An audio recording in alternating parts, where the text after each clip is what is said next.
Mulyani, and the Minister of Investment and Downstream Industry, CEO of Antara, His Excellency Bapak Rosan Roeslani.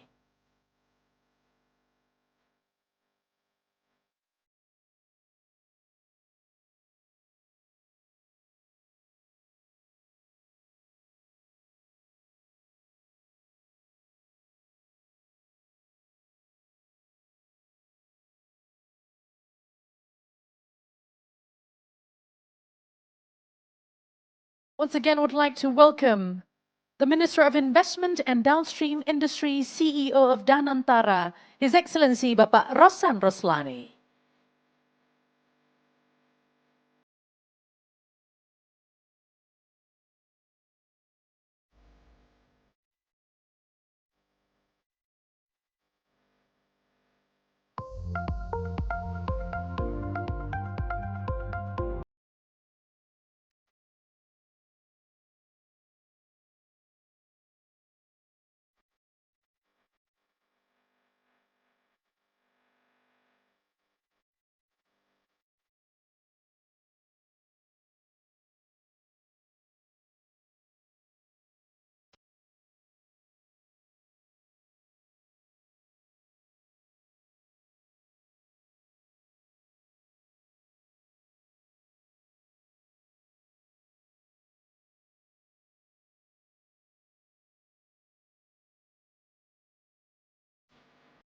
All right, ladies and gentlemen, let's proceed to our next agenda, which is a keynote address that will highlight the strategic role of fiscal policy and public finance in infrastructure development, particularly in unlocking collaboration between the public and private sectors. So now, without further ado, let's join me in welcoming to the stage the Minister of Finance of the Republic of Indonesia, Her Excellency Ibu Sri Mulyani Indrawati.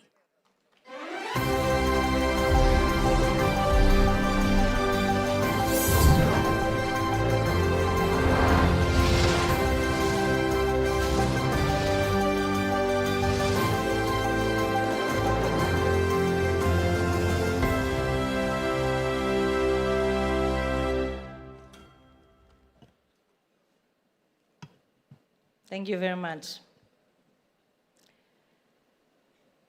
Very good afternoon to all of you. Pak Rosan in here, which is going to provide the speech after me, and all colleagues, Pak Menteri PU dan Wakil Menteri PU, and then other colleague, friends, as well as attendees. Assalamualaikum warahmatullahi wabarakatuh. Very good afternoon to all of you. It is indeed a great pleasure for me to be here to attend the International Conference on Infrastructure 2025. Let me begin by expressing my appreciation to the organizers and all participants who have gathered today. We all know that this forum is very timely, as all countries in the world face growing demands for quality infrastructure while at the same time navigating their fiscal constraints. In addition to that risk, a climate risk as well as financial turbulence in some part of the world also provide an additional complication on the financial landscape of infrastructure development. In this case, this conference hopefully is going to provide what is the plan and also the financing need for the infrastructure development in Indonesia.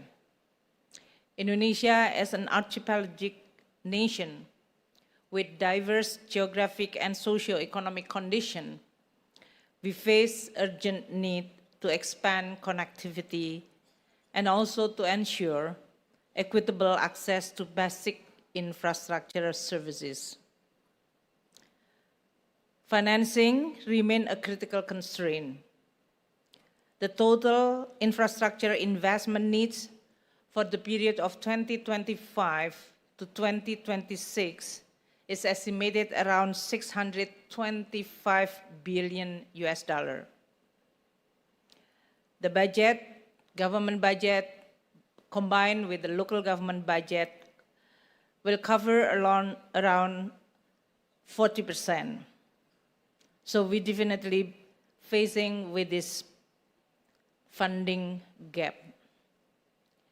This will require private sector participation and also support from many partners, and also demand the creation of innovative funding mechanism. These domestic priorities intersect with mounting global pressure which is currently happening. As we are all following, the world today is full with persistent geopolitical tensions, which resulting in heightened fragmentation and instability across countries and regions. The outlook of the global economy is not good. The OECD forecasts a decline in global GDP growth from 3.4% in 2024 to only 2.9% in 2025. The World Bank in the past 2 days has released a new report that the global economic growth 2025 will weaken 0.4% to only 2.3%. These challenges, combined with the climate risk, which is intensifying, will provide a huge challenge for many countries to plan as well as to execute the infrastructure development.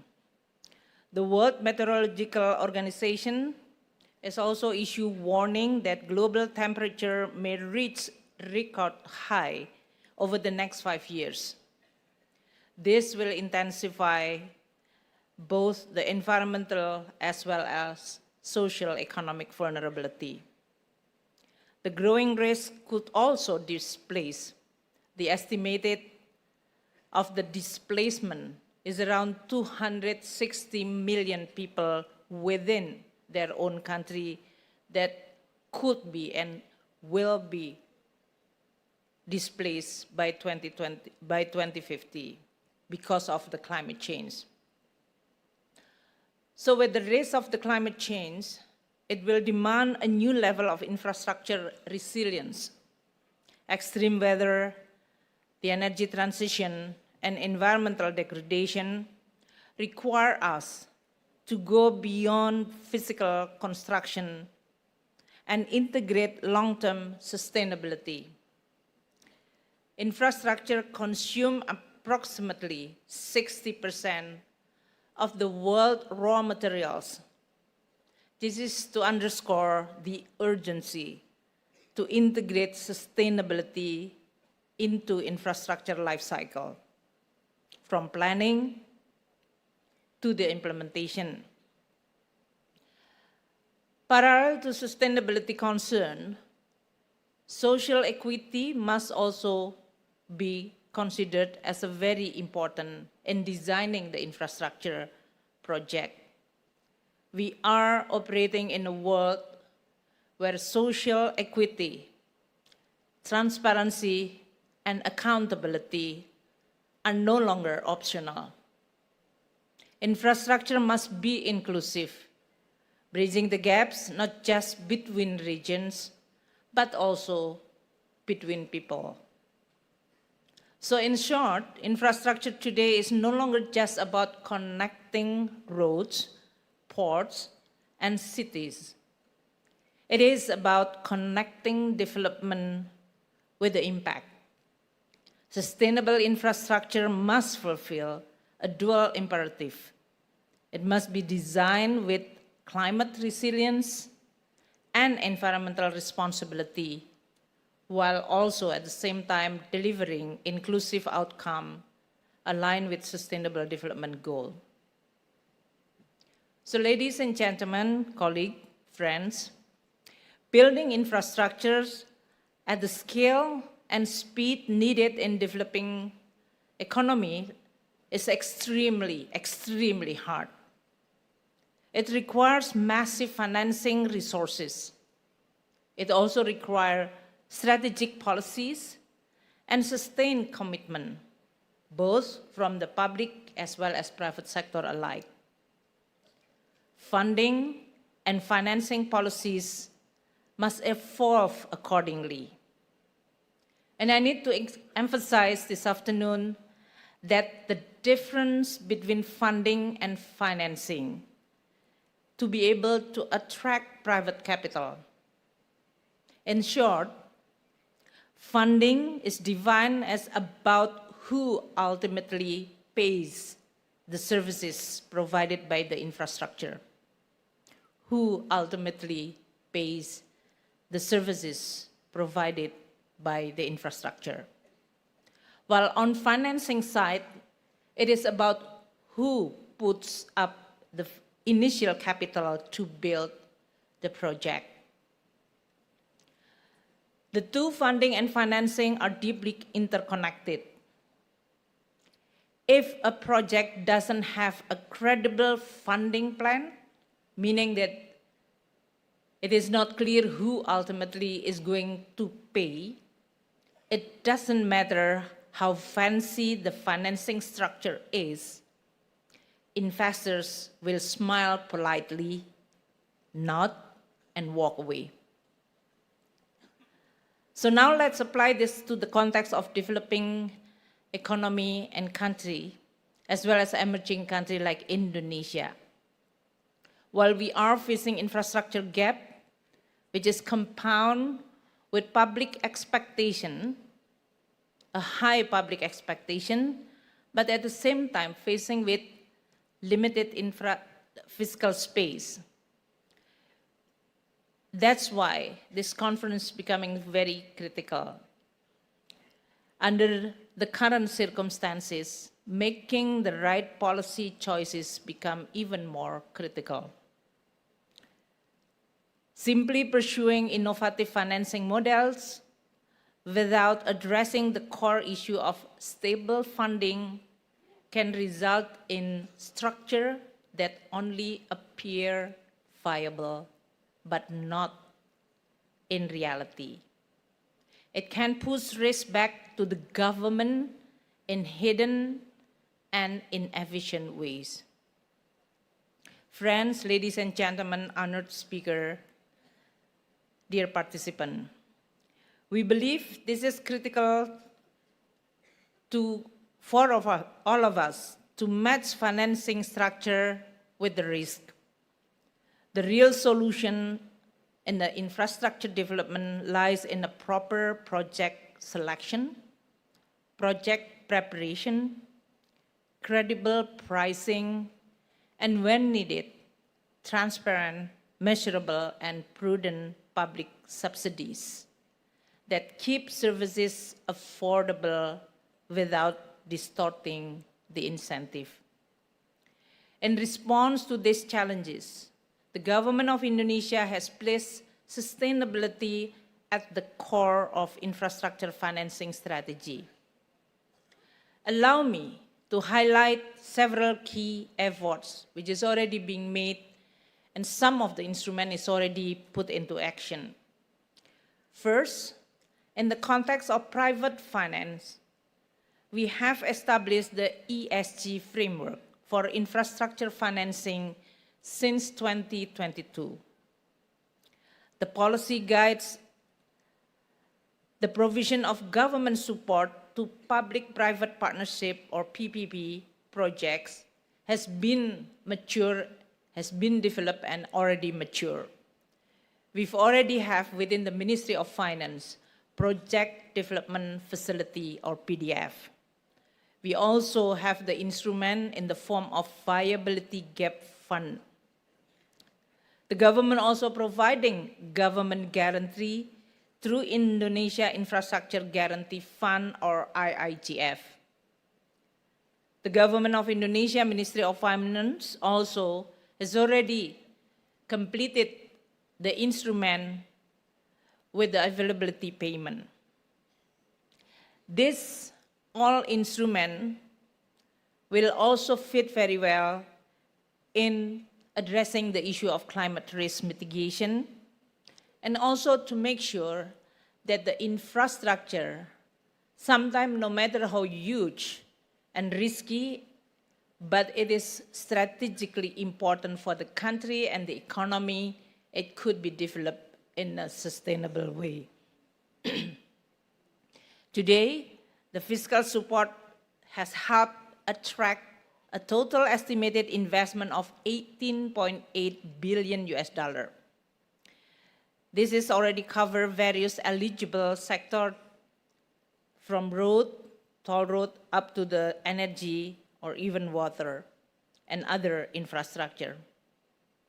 This demonstrates that the government commitment to inclusive and sustainable infrastructure development in Indonesia has actually a long way preceding this government that is ready to be discussed and to be used by any existing investor or new investors in the infrastructure development.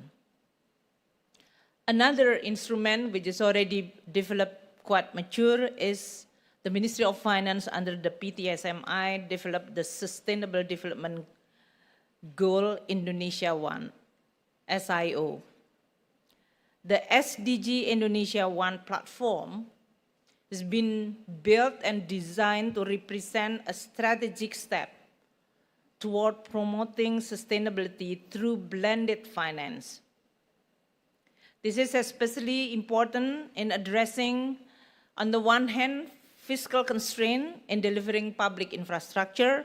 On the other hand, the valuable project is very, very needed by the country, by the society, as well as by economy. This SDG Indonesia 1 platform is already accelerating the implementation of blended finance concept. The blended finance concept is already being discussed in many international fora, especially if you are all a regular attendance of discussion or meeting related to climate finance.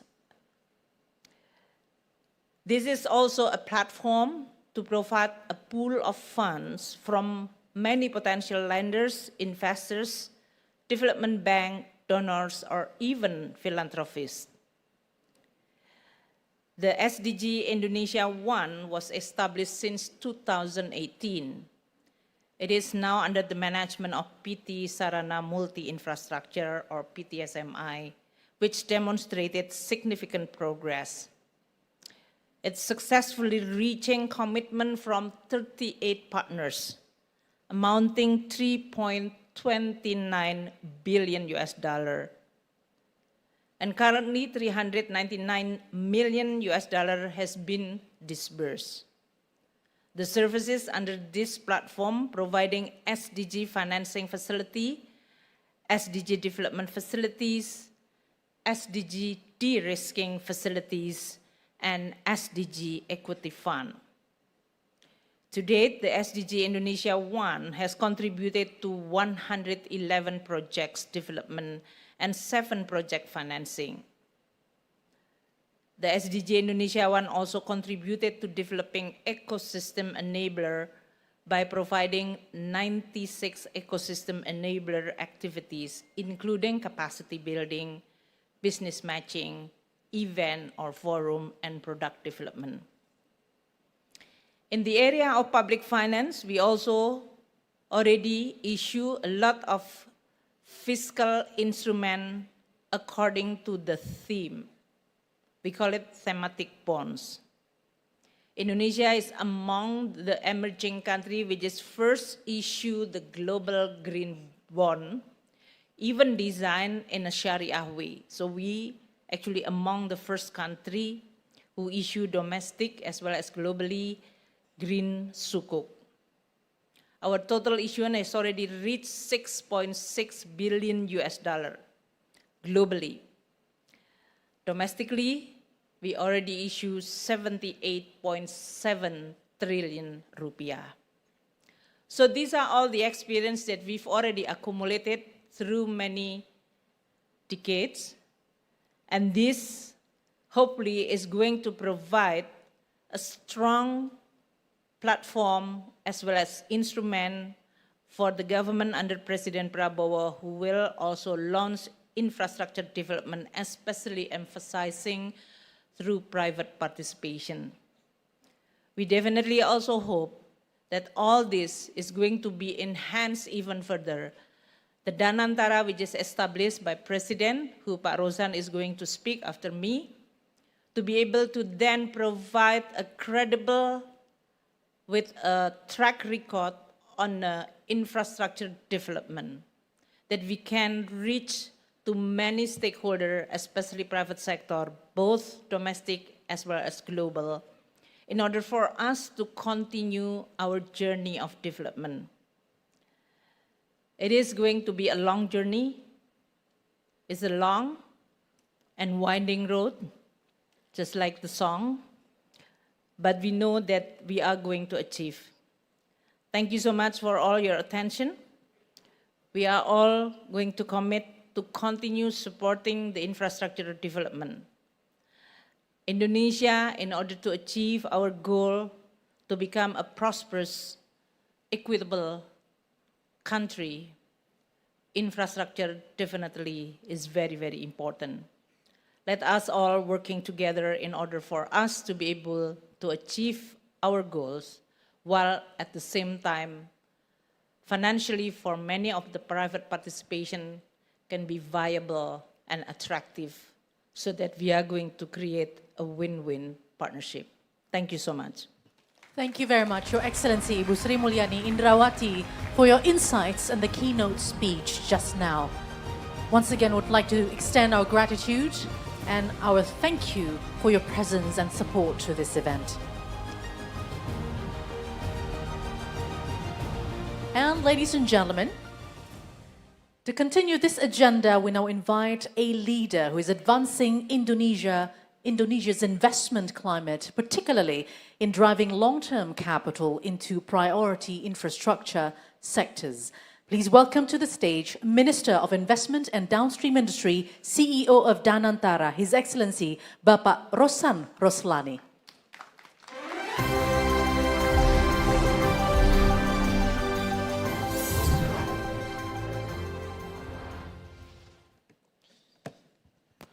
Well, I'm going to be very brief because I've been informed the President will be here very soon.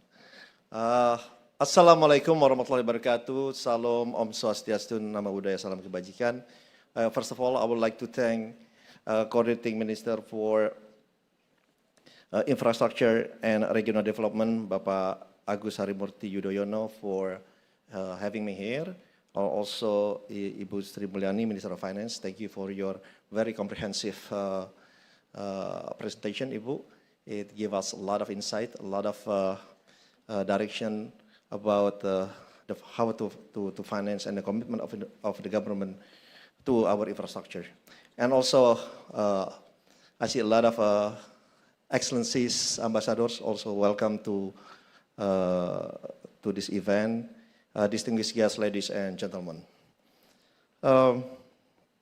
Well, first of all, definitely it is an honor for me to be here and to give some insight about if Ibu Sri Mulyani talking about the financing, on my part talking about the potential and also how we can activate or realize our huge potential in infrastructure. I believe when I saw the presentation of Ibu Sri Mulyani, some of the presentation of Ibu Mulyani actually also some of the presentation of mine. But I wouldn't repeat it again. But very brief, if I look at the numbers, the potential investment on the infrastructure for Indonesia actually counting close to $644 billion US, $644 billion US, which is 40% will be funded by the government through central government or regional government funded, 30% funded by the private sector, and about 30% funded by our state-owned enterprise, which falls also now under Danantara. And if you look at if you are talking about the opportunity in Indonesia, if I may go very briefly a little bit, that first I think I would like to touch about the potential in renewable energy. Our potential of Indonesia in renewable energy actually is all the way up to close to 3,700 gigawatts. but the installed capacity currently right now is about only 15 gigawatts. So actually it's less than 1%. Can you put my presentation also, if possible? Okay, so this is the potential of our renewable energy. So currently the installed capacity is only 15 gigawatts, so actually less than 1%. You know, if you look the potential from solar, from hydro, biomass, bioenergy, tidal, geothermal, and I think especially geothermal is very interesting investment because Indonesia is one of the largest geothermal reserve in the world, especially in Java and Sumatra area. So, and currently, obviously, you know, in order for us to accelerate or to expedite this potential from our Ministry of Investment, yes, we try to keep reforming ourselves. Our government keep reforming ourselves in terms of the policy, in terms of the regulation, and also in terms of cutting the red tape.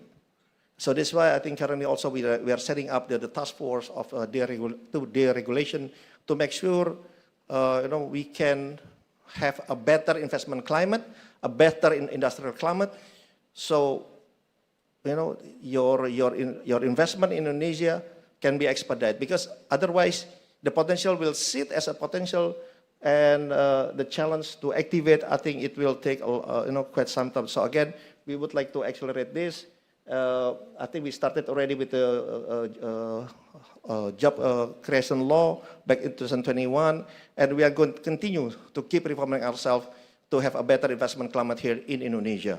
For example, I think one of our initiatives that currently we are in the process, we are integrate all these permit and licenses from all 18 different ministry to our ministry to integrate through online single submission.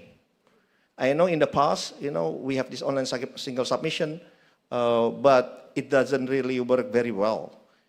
Actually, it's still far from perfect. So now, already 6 ministries already fully integrated to our system. Hopefully, the other 12 of ministries and also agency will be integrated all the licenses and permit to our system.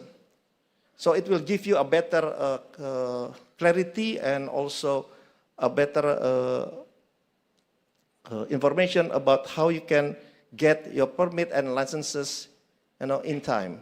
Because I know when you invest in Indonesia, I mean, not only Indonesia, all over the world, you don't like surprises, right?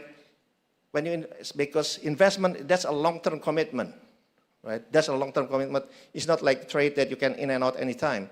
So again, you know, we would like to make sure that when you invest in Indonesia, you can have a better return, but also in the same time, for us, the most important thing, how we can create job, how we can create quality jobs. So I think that's also the most important thing for Indonesia when you are investing in Indonesia. And also, you know, and also we have you know, a lot of potential not only in renewable energy, also I think I mentioned it a little bit also in downstream energy, because in downstream industry, because my ministry also not only Ministry of Investment but also downstream industry. I would like to maybe say it like a value added. You know, we would like to have all the value added here in Indonesia. Yes, we have this roadmap about 23 commodities that we think we can do a value added, but I think we are going to focus maybe to 4 or 5 current right now. We started already with the nickel, and if you see Indonesia, we are the number one nickel reserve in the world. About 42%, about 42% of our nickel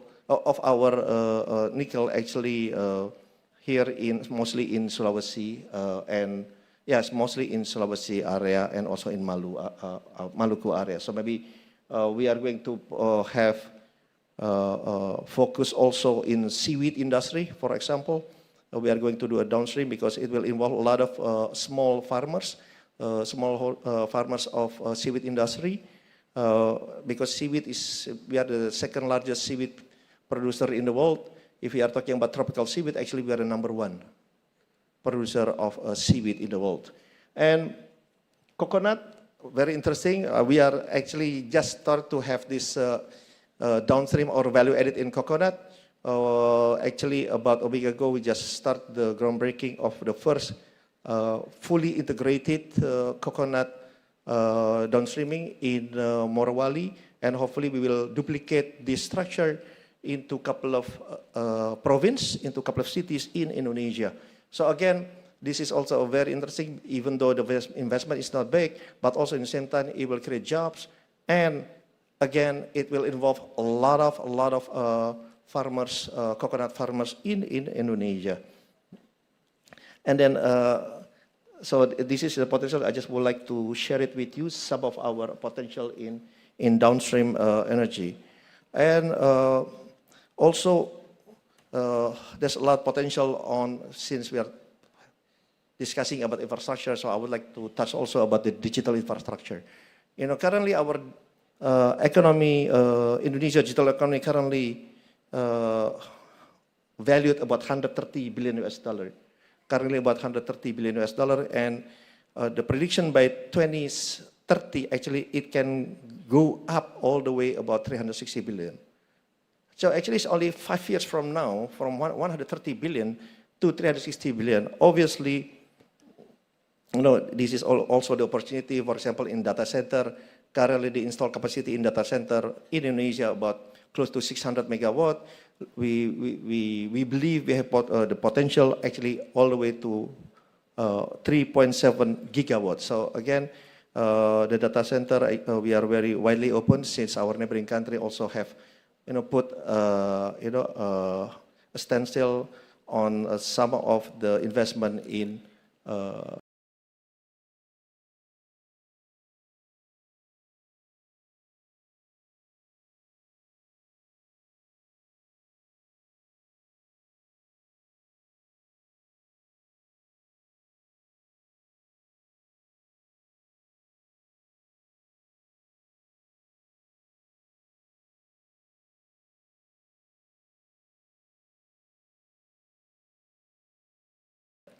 data center. So again, data center, we will focus also now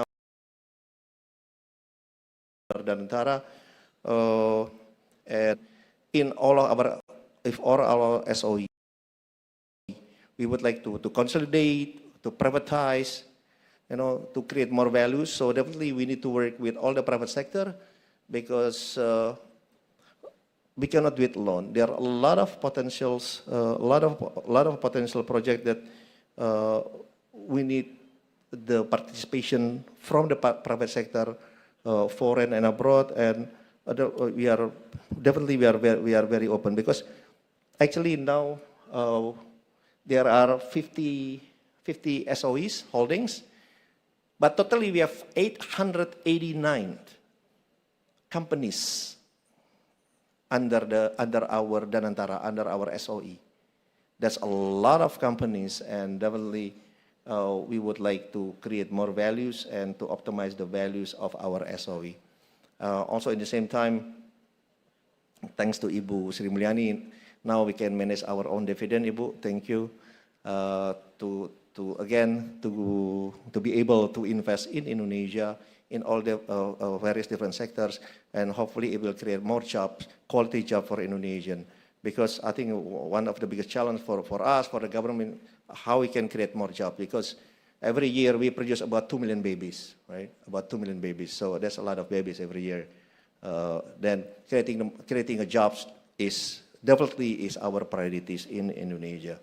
So also in the same time, you know, Danantara, if we invest, we would like to invest with you. We would like to invest with our committed partner from all different countries. So again, and also with Danantara, it will give you more confidence when you invest in Indonesia, because we can invest together with you. We put the skin of the game also in the same time. So I think already I get some quote from in the back that the president will come. So I think I have, I think that's my presentation. Hopefully, it gives you quite a background of the investment and potential in Indonesia. Also, in the same time, I would like to extend my congratulations to Coordinating Minister of Infrastructure and Regional Development for successful organization of this conference. Thank you very much. Wassalamualaikum warahmatullahi wabarakatuh. Waalaikumsalam warahmatullahi wabarakatuh. Thank you very much, Your Excellency, for your insights and the remarks.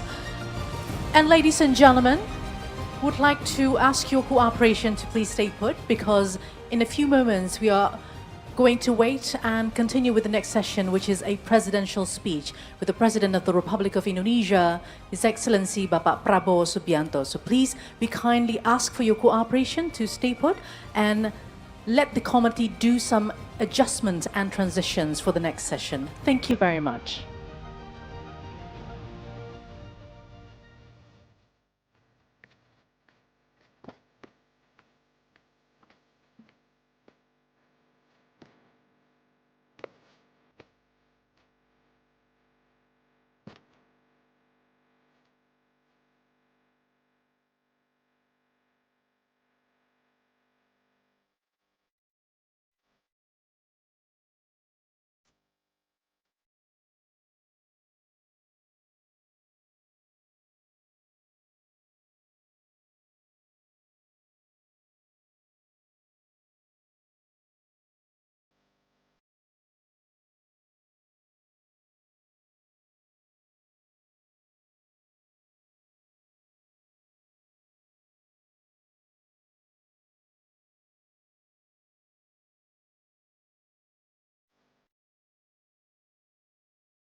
We.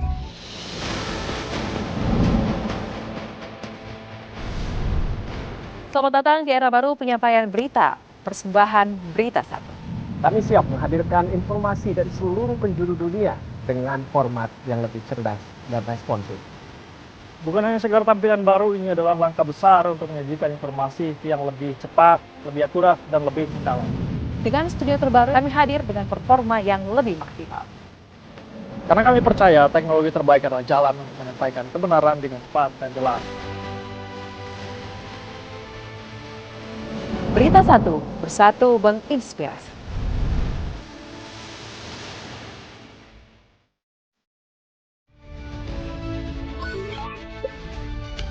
Scan kamera barunya dan nikmati program hiburan tanpa batas secara gratis. Ayo, deretan program menarik siap menginspirasi dan berubah duniamu.